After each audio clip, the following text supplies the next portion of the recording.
So I just got the sign to get started. Thanks for coming. My name's Harry Pearson. I'm here to talk about, at a longer, like an hour, about the 5-minute demo that you saw me do in the keynote this morning. So this is respecting your investments, how to leverage your existing code in a new Windows Runtime's line of business app. One small thing, this is not really a 200-level talk. So it's more, we're going to go into a little bit more detail. This is more of like a 300-level talk. Sorry about the confusion there. Oh, okay, good. So at least somebody likes that. My email address is there on the slide. My Twitter handle is there on the slide. If you want my phone number, I'll be happy to give that to you as well. Short version is, if you have any questions about this, please feel free to contact me. I'll be up here afterward. I'll take your questions at the end, but I'll be up here afterward. I'll be in the expert zone afterward, and I'm always available to discuss the stuff that I help build. So, quick refresher from this morning. We spend a lot of time talking to enterprise customers, and one of the things that we hear over and over again is about the importance that they place on mobilizing their workforce. As I said this morning, they need to unchain their information workers from their desks and get them out to where the action is. It's not just me saying this. Gartner estimates that within 2 years, by about 2016, somewhere in the neighborhood of 50% of large enterprises will have a fully mobile workforce, information workforce, right? Phones, tablets, and laptops.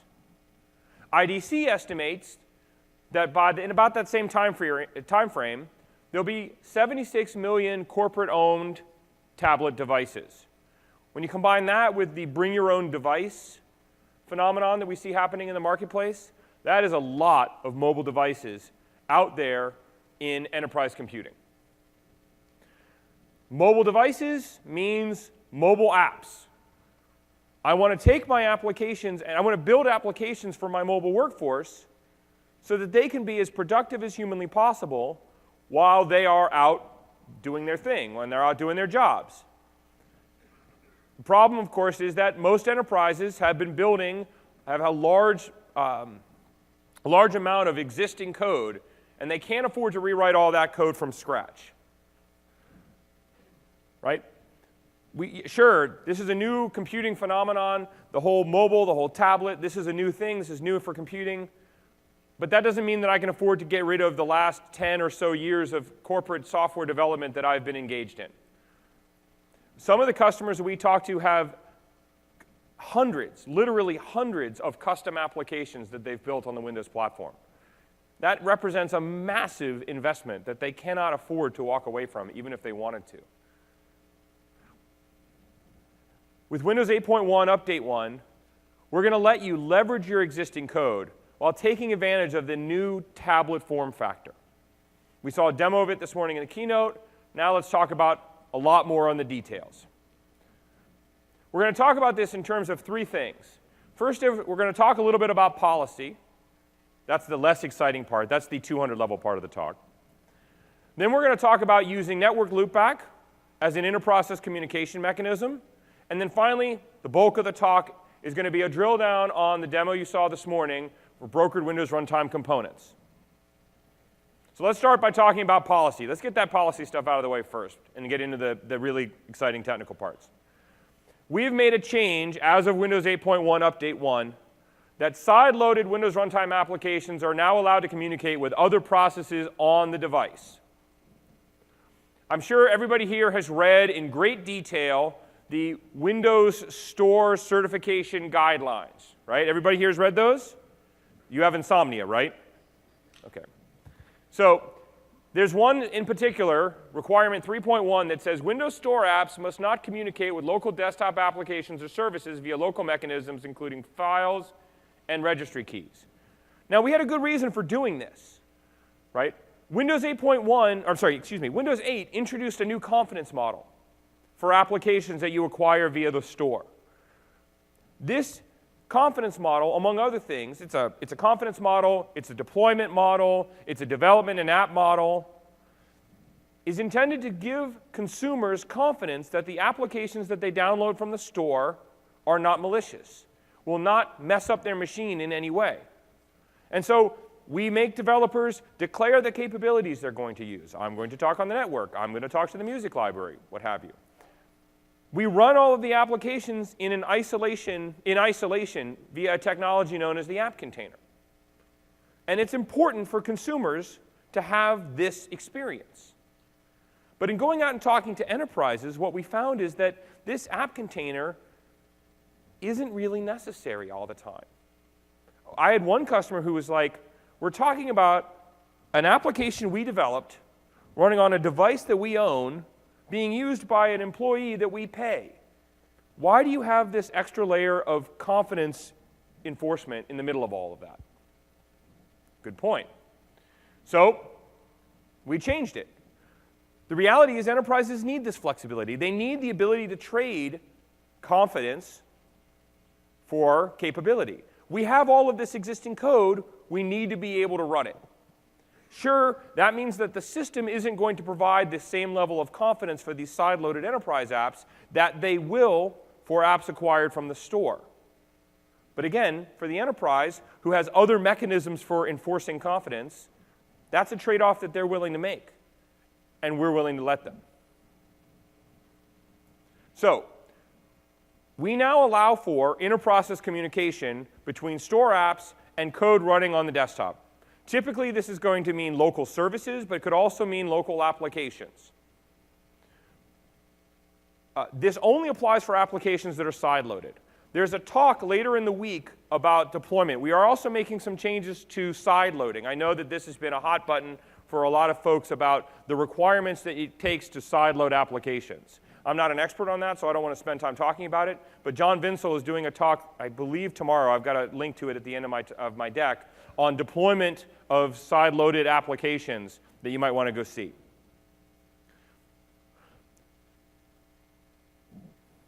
So, policy change, what does this imply? It means that we can talk across processes. We can use files, but a really easy way to do this is with using network loopback. I'm assuming that everybody here, we're living in a connected world. Everybody here has built some kind of application that connects to some kind of back-end service. Right? We've all built a prototypical Twitter or RSS or some kind of application like that. We all know about how that works.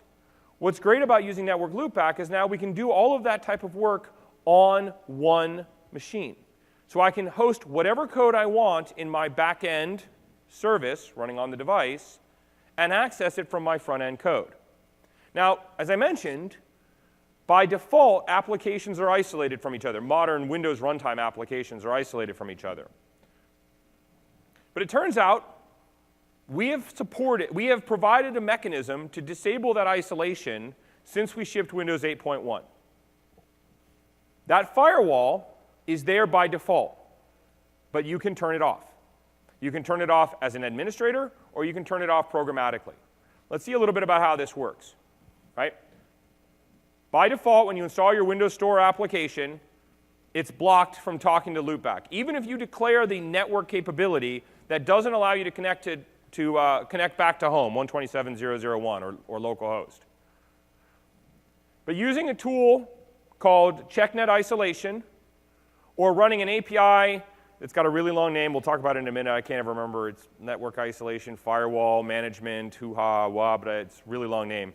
You'll see it in a second. You can actually disable this firewall yourself and allow for this communication through the firewall. Once you do that, you can expose your back-end services using whatever network-style technology you want. We'll see a demo of WCF and ASP.NET a little bit later.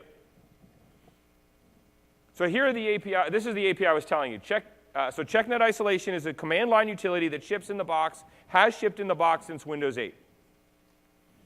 You can use that as an administrator to disable the firewall for a specific Windows runtime application installed on the machine. You can programmatically do it using the network isolation set app container config function. I don't know how that got by API review, but that's a long name. And there's an open source project called loopback.codeplex.com, or at loopback.codeplex.com, that is essentially it's a GUI version of CheckNet Isolation. And because it's open source, you can see how to call network isolation set app container config. and you can do it from managed code.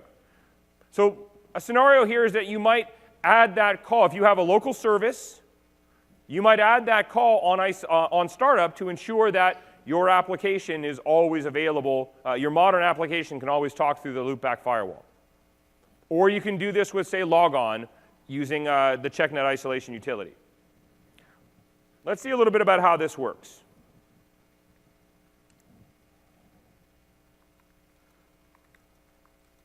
Oops, sorry.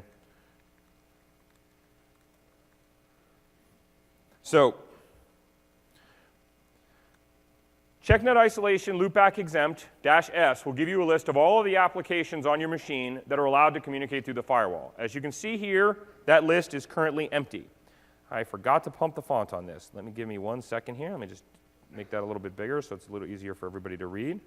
There we go. Now, Visual Studio will actually, by default, without telling you, turn off the firewall for the applications that you have in development. Now, the reason for this is because oftentimes when you're building an application, or you're building a connected application, you'll run both the front end and the back end of your service on the same machine. So I'm running the database, I'm running the middle tier, I'm running my web server, and I'm running my UI. And so Visual Studio helpfully lets you do that connection automatically. It can bite you, though, if you don't realize that this is something that the developer tools are doing for you automatically. So I wanted to sort of highlight this. So now I'm going to go over here. This is a sample application that is shipping today. You'll be able to download it from the sample gallery. We're still getting the demo that I did in the keynote, and we'll see in greater detail here in a few minutes. That one's not up yet, but these other two demos that I'm going to show you are. And there's another brokered Windows Runtime component demo that will be posted. So this here is a WCF-based solution. Everybody here is familiar with WCF? I've got sort of two different applications. I'm going to show you the Northwind one. I've been doing all kinds of Northwind demos for the last couple of months. Very exciting. So if you've ever done any WCF, this is standard WCF. This is nothing really magical here. I'm defining a data contract for my product. This is just a little utility to help me convert it from Entity Framework. These samples are using Entity Framework, unlike the demo that I showed this morning. Here's my service contract. I'm defining two functions, one to get a list of categories and one to get a list of products by a specific category. And then I go ahead and implement that. I'm using the new task support in WCF that was added in, I believe it was 4.0. So I can actually define this as an asynchronous operation, even though from the client side, the way that the client and the server work there is independent. You can use a synchronous call on the server and an asynchronous call on the client.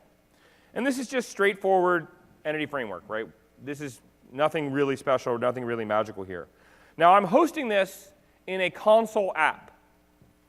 In a real production environment, you'd probably want to host this in a local service, which you can very easily do in managed code. But for the purposes of testing and developing, it's a lot easier to use a console app because you can start the console app when you hit F5, as opposed to having to install it and uninstall it to recompile it and all that kind of stuff.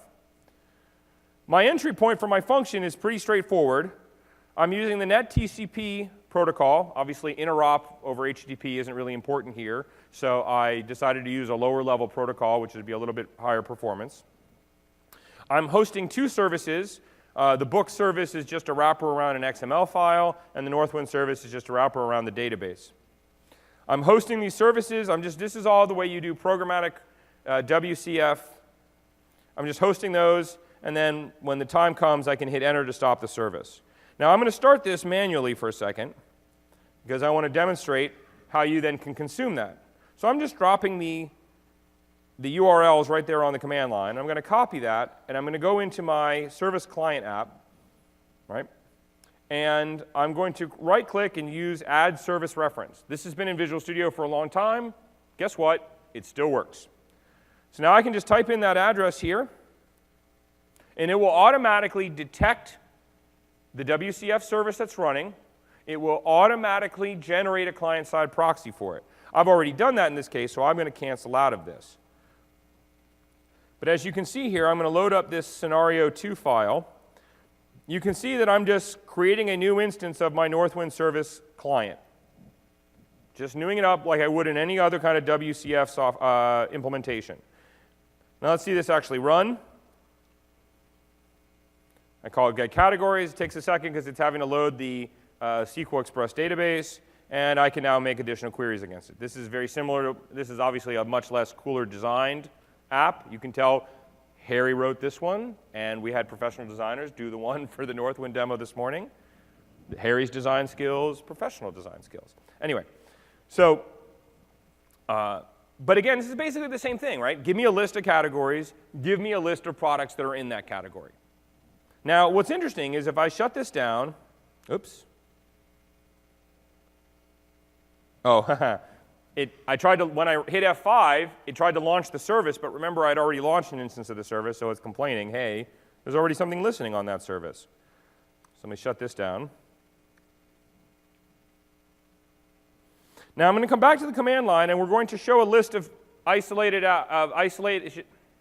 loopback exempt programs, and you'll notice here it is. This has been automatically registered for me by Visual Studio. Now, I can also do this manually, right? As you can see here, I can add an app container by its SID or its package family using this command line utility. For those of you who aren't familiar with that, if we go into here, we go into our package manifest, we go to packaging. There's the package family name, this very nice long.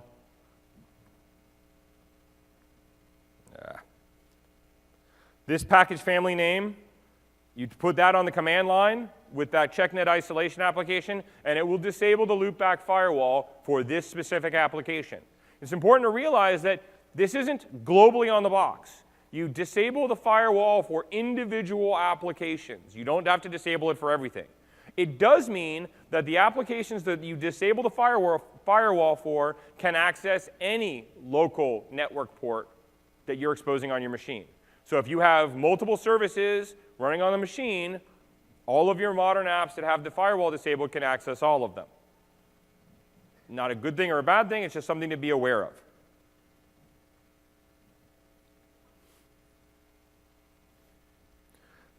Now I can clear that list very easily, right? So now I've hit CheckNet isolation, loopback exempt -C, and if I go to list it again, you'll see that it's empty. But Visual Studio, again, will automatically populate that when I run the application. One other thing to keep aware of if you're a WCF expert, WCF has this great concept of dual channel, right? The ability for me to call to a service and then out of band receive notifications back from the service. WCF for Windows Runtime applications do not support dual channel communication. So if you have a dual channel implementation with WCF, you cannot use it with your modern Windows Runtime application. So if you want to get callbacks from the service to the client, WCF is not the technology to use. Luckily, there's this other technology known as ASP.NET, and if you've ever heard of SignalR, you can use SignalR instead. Let's take a look at SignalR doing the same kind of demo.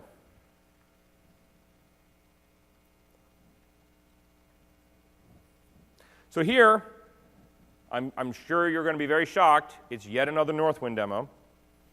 I can call get categories, and I can get the list of categories. But I also have this bidirectional communication thing. So I'm going to bring up dual screen here, and I'm going to type in hello build. And you'll see here that this message was then received on this side. I can also send a message here. The server gets it, broadcasts it back. This is standard SignalR ASP.NET. Let's see how it looks under the hood.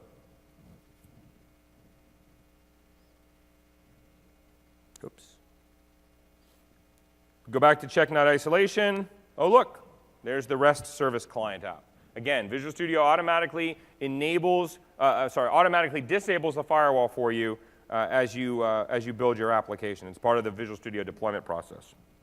So here we have I have my products controller. So if you've ever worked with ASP.NET Web API, this is going to look extremely familiar because it's basically just that. Again, I'm going to go off and get a database query. I'm just using Entity Framework again. I am doing a little bit of name encoding because some of the strings that are in the Northwind database aren't valid JSON or aren't valid URLs, so we do a little bit of encoding on the way in and on the way out in order to make things legal. Here's my products controller, and here's my get individual product, right? Standard ASP.NET Web API that you'd see anywhere. Now, the one thing that's different here, of course, is you're going to host this on the device. ASP.NET clearly not usually used in that kind of a scenario. Now, you can, if you want to, run IIS and all of that stuff. But it turns out that there's this great infrastructure that the ASP.NET team has been working on called Owen. If you got a chance to see, Scott Hanselman had a talk before me. I'm fairly certain he probably talked about that. Unfortunately, I had to be here, so I didn't see it. But we'll talk about REST. We'll talk about SignalR here in a minute. But Owen allows you to. Owen stands for the Open Web Interface for .NET. And it's a way of building a pluggable set of components for doing web technologies. Instead of system.web, which is this big monolithic tool, they want to be able to take that and separate out into lots of small component parts, so you only use the things, you actually only load the things you actually need. One of the things that Owen includes is a command line host environment. And we can use that in this example to host our ASP.NET Web API on a local process. So here we are. I'm setting up my configuration. The way Owen works is you define a class called startup, and that class has a function called configuration, and it takes this app builder. And then there's a bunch of there's a bunch of extension methods that hang off of app builder that you can use to configure. So in this case, I'm creating an HTTP configuration. Anything that's API controller ID, again, this looks like very standard web API stuff. I am using a custom formatter for JSON because of a circular reference issue I ran into. But then I just call app.useWebAPI. UseWebAPI is one of these extension methods, and it basically says, I want to have this web technology, ASP.NET Web, listening on this endpoint. And then I just call owen.hosting.webapp.start, pass in that startup class, and pass in my base address. And because I've got that SignalR part, I'm also reading on the command line. We'll look at the SignalR part here in a minute. On the client side, if you've ever built an app that talks to any JSON site out on the internet, you'll know exactly what this looks like. I'm just using HTTP client. I happen to be using the HTTP client, the new HTTP client that was introduced as part of Windows Runtime in 8.1, but you can use either that one or the one that ships in .NET. I'm just calling getStringAsync, which is returning me a JSON file, which I'm then parsing and then using linkover. Pretty straightforward. And then I'm data binding to my, my list box. And there's my selection changed. Again, I just make a query. As I said, this is pretty standard kind of stuff. This is one of the benefits of using ASP.NET and WCF is that there's a large knowledge base about these technologies. People have been doing this kind of stuff for a long time. We're just using it in a slightly different way here. Now, the other thing I was mentioning is SignalR. So in SignalR is a technology that abstracts bidirectional communication in a web environment. It uses, there's an underlying technology known as WebSockets. I believe SignalR does a lot of like down-level kind of things for if you're using a browser that doesn't support WebSockets. In this case, we're using the .NET SignalR client library, so that's not a problem. I'm going to come up here and you'll see this is I'm using the persistent connection. SignalR supports both persistent connections and hubs. I'm using persistent connection, which is sort of the lower level construct, so I can basically send messages. Hubs allow you basically to call functions. Especially from JavaScript, that's a really useful way to build these apps because it's a dynamic language. Because I'm using C# on the client side, persistent connections made more sense to me. So in this case, all I'm doing is I'm getting a request in, I'm taking the string that I receive in, reversing it just to do something with it, and then calling connection.send. So any message that comes in, I'm turning around and rebroadcasting a message back out to it. Now that's interesting because I receive a message and then I asynchronously send a message, but it's still like I receive a request response. If we come down here, we can see that I can also get a connection context by calling global host connection manager get connection context and pass in my type. And now when the user types in something on the command line, I can broadcast that, though I'm checking for null or white space to know that the user wants to exit. So here is ASP.NET, SignalR, and Web API on the server side. Now let's look at the client-side stuff for the SignalR stuff. You can just see here that when I navigate to this page, I wire up a connection, and I listen on the received event. And then I call start, which is what you have to do in order to make this connection. Again, this is part of SignalR. I'm just using the SignalR NuGet package. It works great with Windows Store applications or Windows Runtime applications. Obviously, these are side-loaded applications. They're not acquired from the store. I'm disabling that connection and turning it off when I navigate away from the page. And then when I receive a message, I just put it up on the screen, message received, and notify user is just part of the sample framework that we use for all of our Windows 8.1 Windows Runtime samples. And when you type click, it just sends the message. Pretty straightforward, just standard SignalR, standard WCF, working in a modern Windows Runtime application. So let's go back to slides. So we've seen that we changed the policy to allow for network loopback, to allow for inter-process communication. We've seen how we can do you can use network loopback to do inter-process communication. Now, let's spend the rest of the time talking about getting access to the full power of Windows and the full power of .NET using brokered Windows Runtime components. So, a brokered Windows Runtime component, as I mentioned this morning, runs in a separate app process. Windows Runtime is built on top of a foundation of COM. COM has long had the ability to support inter-process communication. We're using that same functionality to allow us to load these components not in process with the application, like most Windows Runtime components are loaded, but actually in a separate process. This separate process is not running as part of the app container. Because it's not running as part of the app container, it can do whatever it wants to do on the box. Well, whatever the user can do on the box. It's running as the user. So whatever the user can do on the box, that component can do. That means that it can use the full .NET BCL. It means that it can call any existing API that is available to the desktop. It can use technologies like COM-interop and pinvoke to talk to whatever other native technologies that you want. Unfortunately, in Update 1, this is a managed-only Windows Runtime support. But we obviously is something we'll be looking at in the future to expand out to support other languages. So from the client side, it looks just like any other Windows Runtime component. I'll say, I'm going to create a new connection, and it's going to give me this object back. Under the hood, when you call new, it's calling a function in the API called rowActivateInstance. For you old COM guys, this is the updated version of co-createInstance. This is the Windows Runtime equivalent. rowActivateInstance has been specifically plumbed in Windows 8.1 Update 1 to look for a setting in the application manifest. We'll talk to the specifics about it in a minute. When it sees that, it knows that it's going to load a component not from the application package, but actually from somewhere else on the machine. You have to deploy these components independently of your application. So you might imagine when you go to deploy this, you would build an installer. That installer would install your components and would install your modern application.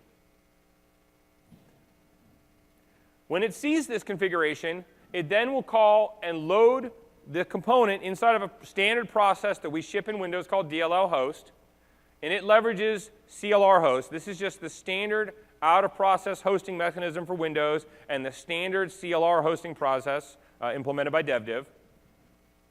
And then it will load your component.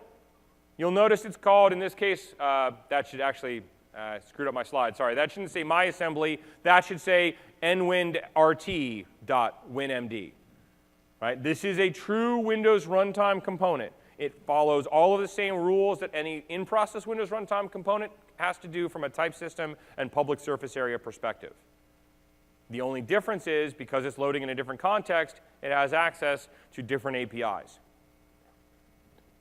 The CLR will then load your class and will use standard Windows Runtime marshalling.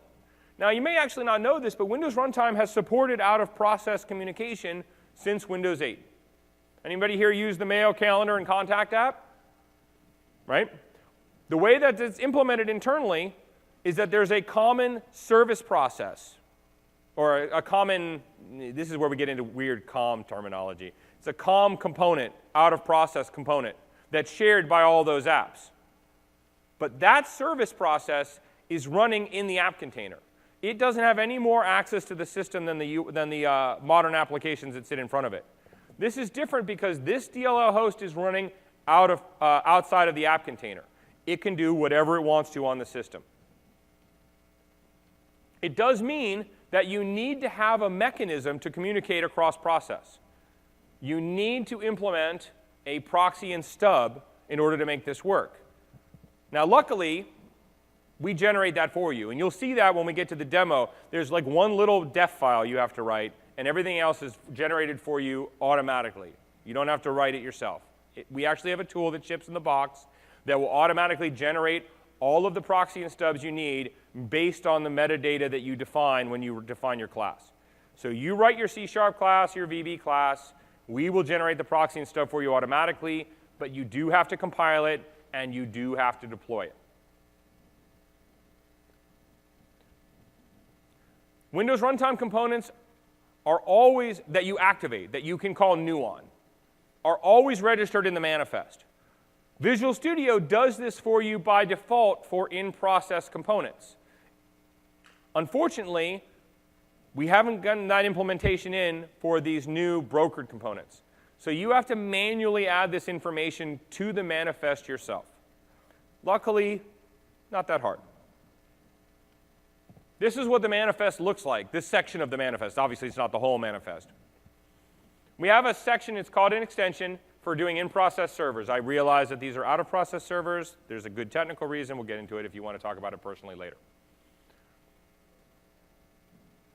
When I define a class that's activatable, I define this activatable class, and I define the name of the class's ID. That's its fully namespace qualified name. Again, Visual Studio does this for you by default for in-process components. It does not do it for these out-of-process components. And what you have to change is you now have to add this activatable class attribute. This is the trigger that says this component is a brokered component, and it loads outside of app container. You call it desktop application path. You have to tell it this type string, and then you provide a path to the folder where that assembly lives. As you can see in this case, we will do environment expansion. So if you want to install it under program files, you don't have to actually specify C:/program files. You can use the percent program files percent, and we'll automatically do that expansion for you. By the way, we check for this in all points of the pipeline for the Windows Store. When you run WAC, the Windows Application Certification Kit, and you have something like, you have a desktop application path setting, WAC will warn you that this application will not pass store certification. It specifically says if you're sideloading this application, that's fine. That's probably not the exact terminology that it uses. I don't know it off the top of my head. But it will warn you this application will not be deployed, cannot be deployed via the store. Obviously, the store looks for that warning and will automatically reject. We also will not allow an application with this setting that's been signed by the store to even be installed. This really is only for side loading purposes, because as you can see, it completely allows you to bypass that confidence model that we introduced in Windows 8. Enterprises need that flexibility. That's why we've added this feature, but it really is only for that scenario. So I think we're all tired of hearing me talk. Let's see a demo. So let me just shut this down. Shut this down. OK. So I'm going to assume that everybody see the keynote. Do I have to walk through the demo again? OK. So what we have here is my, I showed earlier, this is my standard Windows, this is a standard .NET component. I'm just using some very old school ADO.NET, SQL CE code to go off and communicate with a local database.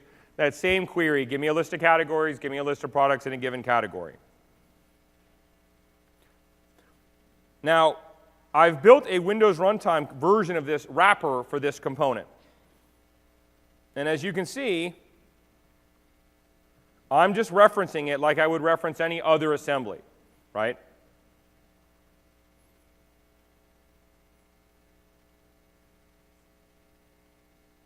I just go off and browse for it. I've already done it, so I don't want to do it again here. And what's happening is I'm now building a Windows Runtime wrapper around that code. So I'm putting this in my Windows Runtime namespace. I'm following all the rules that Windows Runtime managed components have to follow. For example, structs are not allowed to have methods. My classes have to be sealed. All of the public methods on my type have to conform to the Windows Runtime. So in this case, actually, IEnumerable is allowed because that gets projected as IIterable in Windows Runtime. But what I've done here is I've just done a simple wrapping of the getCategories function. Right? This is not very particularly difficult code. It's just I'm going to go do the query, and then I'm going to wrap it so that I can access it from Windows Runtime. These are our synchronous calls. So I chose to wrap them in a call to task.run so that I can turn it into asynchronous. And then I'm using as async operation, which is an extension method that hangs off of task when you're building a Windows Runtime component that automatically converts it into an iasync operation. This is the Windows Runtime equivalent, if you will, of task, representing an asynchronous operation. This is just standard code that you would write. Let's take a look at a couple of things in the file system. Because while the idea here is it's very easy for you to write, under the hood, we're doing some different things. So you'll notice there's my standard debug menu, folder, and this is where we have our assembly. This is just where you expect Visual Studio to stick out. We also have a custom build step for this. This, by the way, was generated from a brokered Windows Runtime template that we will be publishing to Visual Studio Gallery real soon now. So as part of this, I'm generating idle, I'm running mdmerge, and I'm generating a proxy and stub. So again, if you come over to the Windows Runtime component, you'll see here we have all this post-build stuff. I'm not going to walk through the actual command line utilities, but this is there in the template so that it'll automatically generate all this code for you when you build. So what we do is we actually take that WinMD file that gets generated. There's the WinMD file. That's the managed Windows Runtime component that we've written. And we generate an idle file from it. And we generate what we call a reference assembly WinMD file. So this is a WinMD file that doesn't have any code in it. We'll need that for the client piece. I need to talk about that. And then we run that idle file through the middle utility. Again, on a very old part of Windows, has been around a long time. And that generates these 4 files, DLL data, IID, proxy, proxy stub. I could show you the code for this, but I don't want anybody's eyes to bleed, so we're not going to do that. But you'll notice that I have this other project here called proxy stub. And all I've done is basically linked, don't look at the code, I don't want your eyes to bleed, I mean it. The only thing you have to write is this, right? This is the standard COM definition entry point def file that all that all COM and Windows Runtime assemblies need to implement. This is for a proxy stub.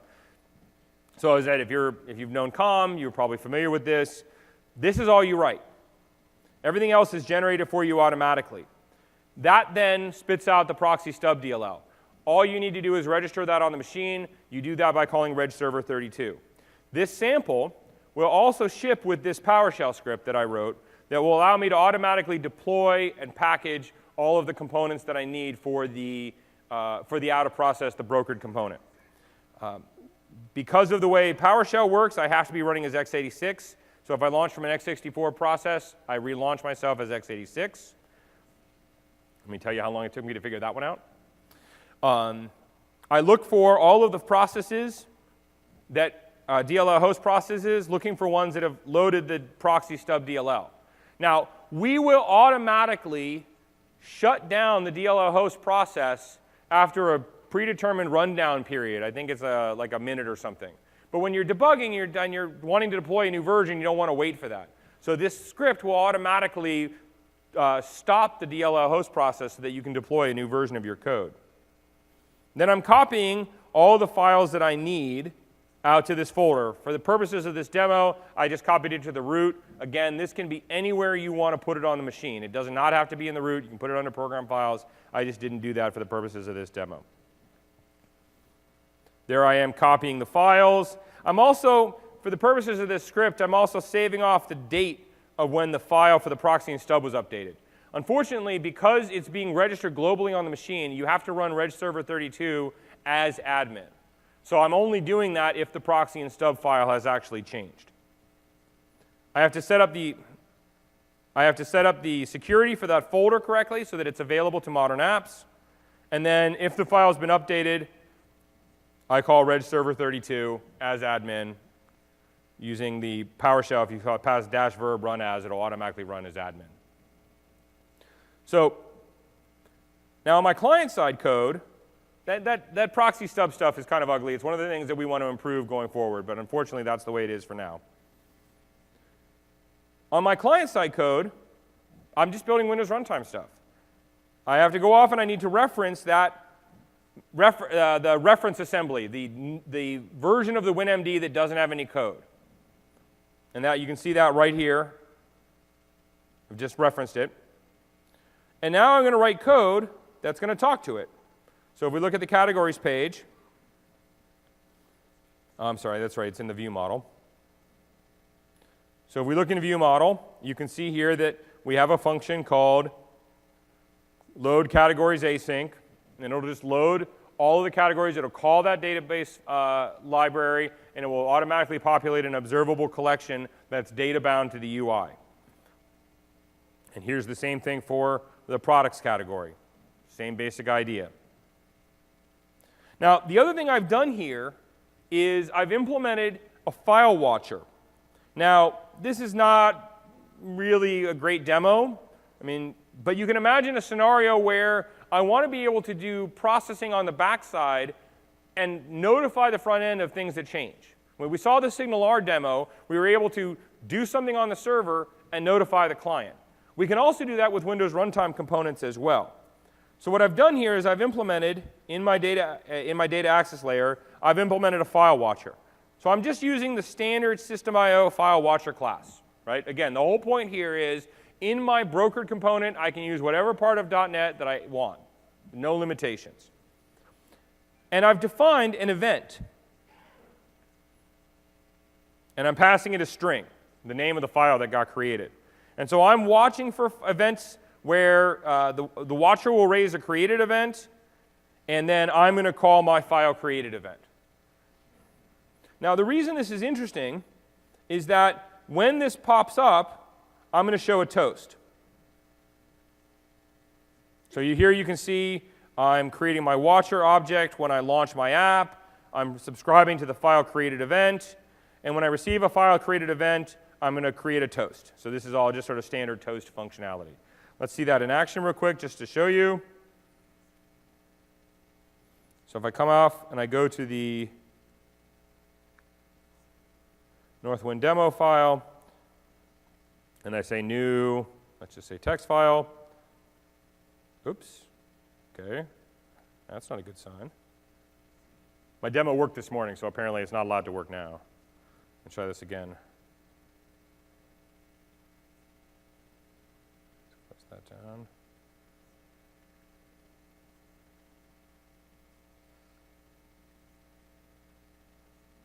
Wonderful. Okay, well, that part of the demo is not working. But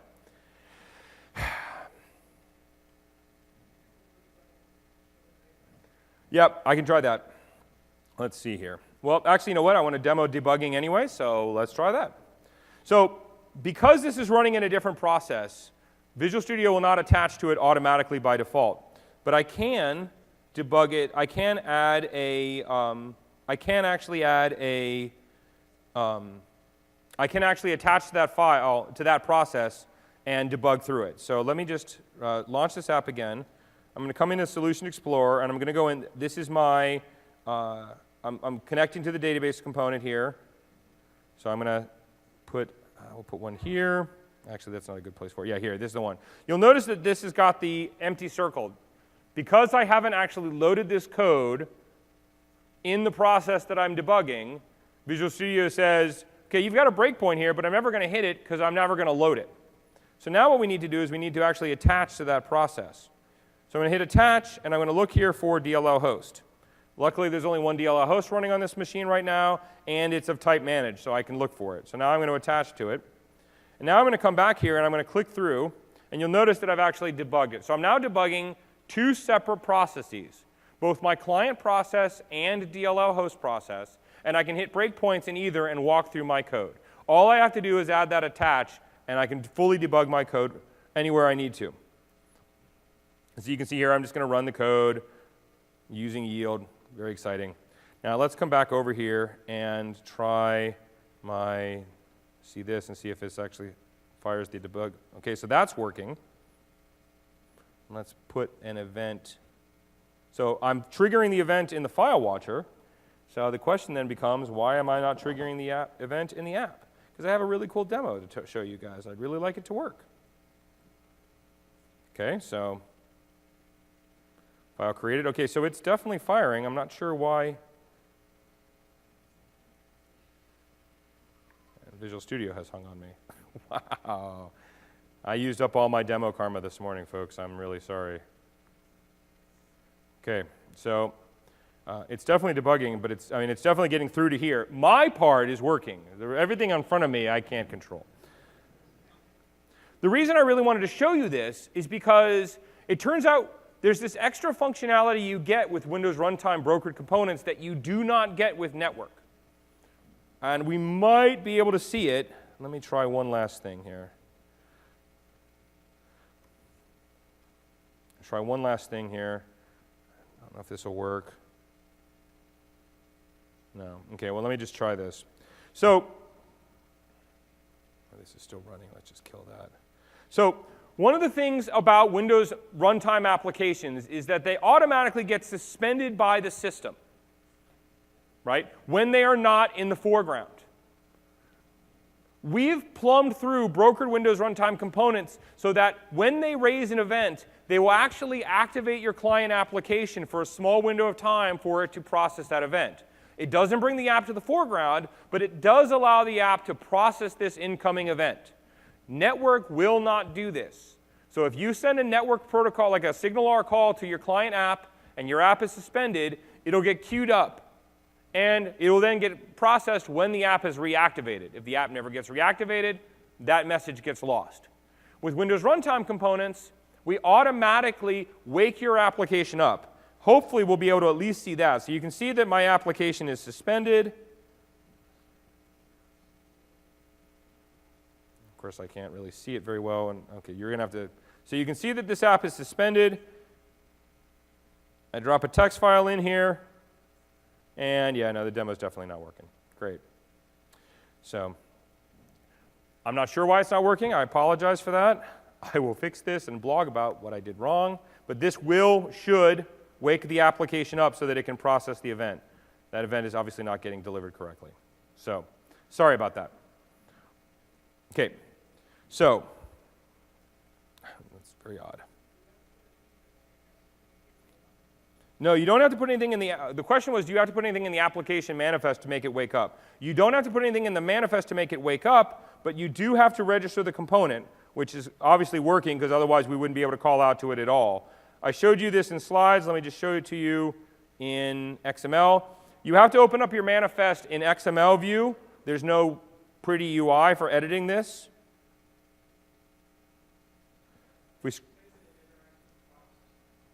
And this demo does, in fact, interact with the file system. And I'm not sure why it's not working. I will figure it out, and I really apologize. As I said, I think I used all my demo karma this morning.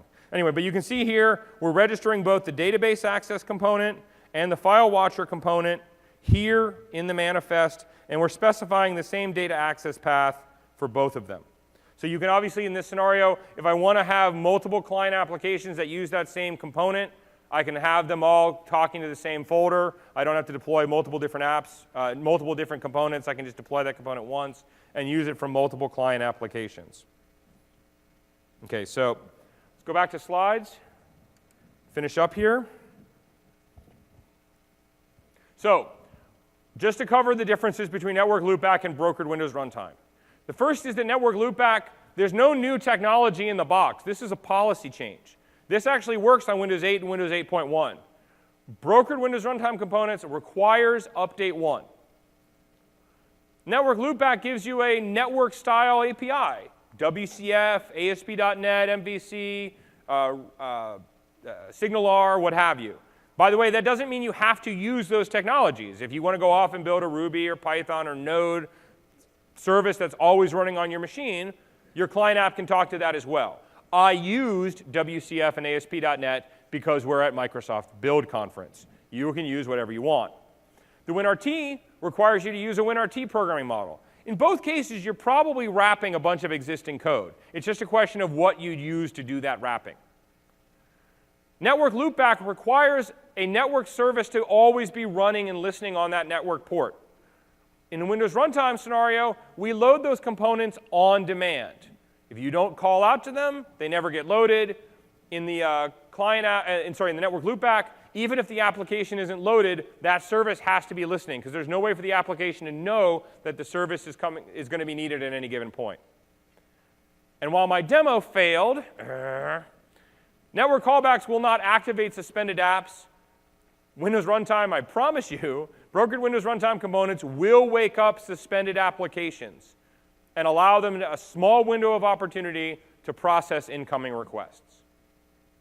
So in summary, Windows 8.1 lets you leverage your existing code base while still taking advantage of these new Windows tablet form factors.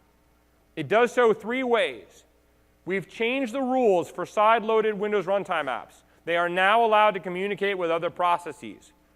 One mechanism that you have for communicating across processes is network loopback. You can use WCF, you can use ASP.NET, you can use other technologies like Node, Python, or Ruby in order to allow you to call from your modern Windows runtime app to something running out on the desktop. All you have to do is turn off the firewall, which you can do using the API I showed you or by using the CheckNet isolation utility. If you want access to the full power of Windows runtime, full power of Windows, you can use brokered Windows runtime components. Wrap your existing managed code, and anything that you can do in desktop CLR, you can now do from your modern app. We have some additional resources. I mentioned there's going to be a talk on deploying and managing enterprise apps tomorrow at 1 p.m. My good friend John Vinsel is one of the presenters of that talk. They're going to talk about how you take an application that you build with these technologies and actually deploy them in your enterprise. We've got a bunch of new white papers that have just gone live today. One white paper on using network loopback, and another white paper on using brokered components. And we have samples that go along with both of these. By the way, I know you guys, some of you guys are taking pictures. These slides will all be available on Channel 9 or on ComNet or what have you. And I mentioned at the beginning, at DevHawk on Twitter, Harry.Pearson at Microsoft, you will get this information if you want it. We're still figuring out about getting the sample from the keynote that I also showed here, but I'm going to debug it before I publish it. Getting that one up and live somewhere as well. That's not public yet, but if you ping me, I can probably get it for you. Quick reminder, your feedback is very important. Please, this is something you should take a picture of. Scan this QR code. Please give us an eval. Let us know how we're doing. The only way we make this conference better is with your feedback. There's also some kind of prize. I don't know what it is, but you'll get some cool stuff. Maybe not $500 in an Xbox, but you've already got that, so, you know.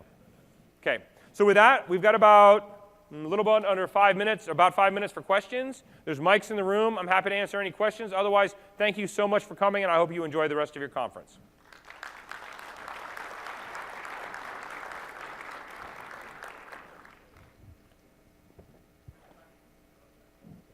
Oh, yeah, hold on. Let me just go back to the resources slide.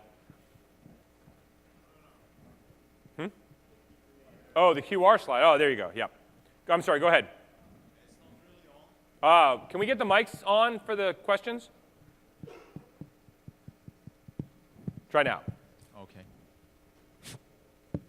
Okay. When you said wake up the application for a short period of time, does that mean the UI will become visible, or How long is the period of time for the brokered component woken up application? When the brokered component wakes up, so the brokered component is always running. The brokered component will never get suspended. I don't think I was very clear about that. Sorry about that.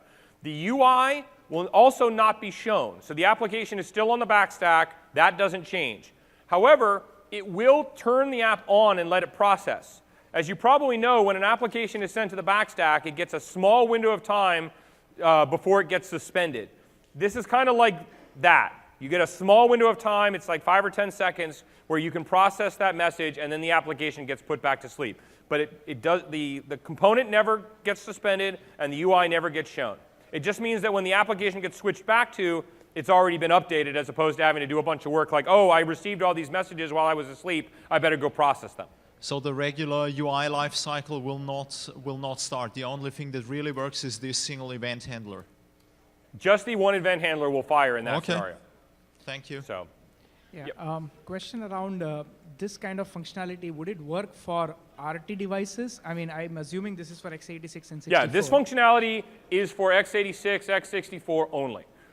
Today, you don't have the ability to deploy code other than modern apps on your RT device, and so there's no way to deploy the components on an RT device. And what about the new universal apps, which will be deployed on phone as well going forward? There's no support for this on phone. Okay. You could imagine, if you wanted to imagine using this component on a, if you wanted to build a universal app, I'll be honest, I don't know very much about universal apps. I'd have to take that away and find out. I don't know whether there's universal app support. I would imagine that if you added this to the manifest and your on the Windows app, not the phone app side, it would work because it's mostly a build thing. But I haven't actually used any of that the universal app stuff. I'm sorry about that. Can the WinRT application communicate with the desktop application using pipes and native sockets and all those things, dual channel? I'm sorry, could you repeat the question? So we have a WinRT application can communicate with a native Win32 application running on the desktop process Yes? using any mechanism like a pipes? No, you can't use any mechanism. We haven't changed the APIs that are available to modern apps. So named pipes are not a part of the modern SDK, and so they're not available to modern apps. You can't use named pipes, but you could use sockets. It doesn't, again, the same way you could use Python or Ruby, you could also use native C++ on the back-end side of that communication pipe. There's no, other than it talks TCP, UDP, there's no requirements specific on the back end of that. It can be anything. It could be implemented in anything. When you lower the firewall rule, does that survive reboots? Or Yes. When you lower the firewall, it does survive reboots. But it can be, as you saw, it's very easy for me I don't have to be an admin to turn that back on, which is part of the reason why if you're running if you're hosting your WCF or ASP.NET service in a local service, I used the word service multiple times, sorry about that. One thing that you can do is you can actually call out to that API on startup. That service oftentimes is running as local system or something at a higher level of privilege than the user anyway. So now you can actually add that call, so that way every time the system reboots, it turns that firewall off automatically if the user has accidentally turned it on. This is very welcome news for sort of application we're trying to deploy. In the case of brokered applications, you said it's got to be a managed component. Can that managed component call into lots of Win32 heavyweight stuff? Yes, there's no limitation on what that application component can call into. Unfortunately, obviously Windows Runtime has a very strong ethic around multi-language, and for time reasons, we couldn't do that for this feature in order to make update 1. So managed wrap around anything. So you can use your Windows Runtime component has to be managed, but then it can call anything at once. It can use pinvoke and call into random Win32 APIs, and you can use com_interop. You can, of course, use pinvoke or com_interop to talk to third-party libraries that are native, whatever you want. Once you're out there, you can do whatever you want. What's the length of time that the DLL host will actually stay up? Does it shut down when you shut the UI down? Does it? I don't know off the top of my head exactly how long it is. I think it's like a couple of minutes. But if you're doing something like trying to send notifications back to your front end and it shuts down on you. Yeah. It won't be there, but it won't crash if anything. It just won't be able to deliver the message. There's something about the way that we shut down when we terminate, like when we're debugging versus shutting down normally. I think that we run down faster in a normal scenario, but when you're debugging, because you're terminating the process you're killing the process as opposed to shutting it down via the normal. I don't know for sure if I haven't signaled that well enough. I don't know. I know there's like a 6-minute maximum rundown timeout. That's the longest that it will survive with the proxies and stuff. We'll notice after 6 minutes, hey, my client's gone away. But the standard COM technology that Windows Runtime is built on, if you go to deliver that message and the client is gone but the server is still around, it'll just not deliver. Yeah, it's the other way around, right? You have a long-running COM component that may want to wake up the UI at some point, but if it shuts down after 2 minutes, it's not. Well, but if the app is suspended, the server will run indefinitely. Okay. Yeah, it will not shut the server down unless the client is terminated. Okay. Now, it does mean that if the PLM comes along and terminates the process, that the service will also go away, and there is no way to wake up. I mean, obviously, if I fire an event, there's no way for the UI to bring itself to the foreground. Modern Windows Runtime applications just don't have that capacity. So there's no way to do that in the platform today. Thank you. You had just said in the interest of time you were only able to do managed brokered components for update 1 or whatever you call it. What's the roadmap for native brokered components? The roadmap for native is that I don't work on that team anymore. Okay. Sorry. I know that it's an area that they want to get to. Beyond what Terry talked about this morning, I don't feel comfortable talking about any kind of timelines. It's definitely an area that we cut, and we're very painful about cutting it. Let's just tell me, I've got a lot of friends on the C++ team, or at least I used to have a lot of friends on the C++ team before this. It's definitely something we want to get to. I don't actually work on that team anymore, so I can't actually talk about where it stacks relative to other things, but I do know it's something that they really want to get to. Could you tell me who I could talk to about it? If you send me an email, I'd be happy to loop you with the folks on that team. Thank you. No worries. They always love it when I do that. What's the deploy story for this kind of application? The deployment story for this is that for a brokered Windows Runtime component, you're going to have to deploy that application component. You're going to need to register the proxy server. You're going to need to set the security correctly on the components. You're probably going to do this with something like an MSI. That's sort of what we're figuring for these types of scenarios. And then in the MSI, you'll also deploy your Windows Runtime application. There's a PowerShell script or something. I'm not a big expert on that aspect. John Vincel's talk tomorrow at 1. That's the one you want to go to. They'll have much more specifics on it. Thank you. No worries. This stuff is great. The other thing driving us away from WinRT is the app lifecycle. We have some critical apps in dispatch. We can't afford to have them suspended or terminated. Is there any way we can use this to? Sure. I mean, if you have some code that you cannot terminate, that sounds like a great opportunity to put in a local service because that won't get terminated, right? And then you can build a modern application that fires up and it connects to that service using network loopback, right? I wouldn't use brokered components in that scenario, but I could totally see using a local service. I don't know enough about your scenario, and I mean, I agree with you that this is something that there are still areas around the modern app model that certain enterprise scenarios that just doesn't fit, and that's okay. Right? It turns out there's this other thing called the desktop, and it's still there, and you can still build those kind of apps too. I think we might have maybe given a bad message that we didn't like those, but I can tell you personally, I love those apps. No, we're still building those. It's just a code reuse and. Yeah, no. I think in that scenario, you'd want to look at, like, I want to put a bunch of code that I want to have running all the time. That sounds like a service, and then I just connect to it using network loopback when my client app starts up, and when the app goes away, that service code is still running. Right. You could imagine a scenario like a virus scanner or something. You can imagine a scenario like that. The scanner's always running, but the client app isn't always running. But when it does, it just connects to it. That kind of scenario you could imagine doing. Great, thank you. Yeah, I'm thinking about a scenario where the traditional x86 apps, they could not have a live tile or a toast notification. You know, I'm thinking, can this So they can't have a what? A live tile on the modern UI, the start screen live tile? Oh, yeah. I mean, I'm thinking, can this light up those scenarios where a traditional app can throw up a live tile update? So I have a tile representing that app, but if I click it, it actually just invokes some app behind. Could you use this to do live tiles for desktop apps? Yeah. I don't think so. I mean, there could be a service which kind of joins the two together in a way. Yeah, but the problem is there's no way to really launch the client app. Like the client app would have to be running. Like I can do like with SignalR or with brokered Windows runtime components, I can push a message to the client. But the client, and for SignalR, the client would have to be in the foreground, which you probably don't want. But we can do a system.launch or, you know. You send me email. I can maybe do some research.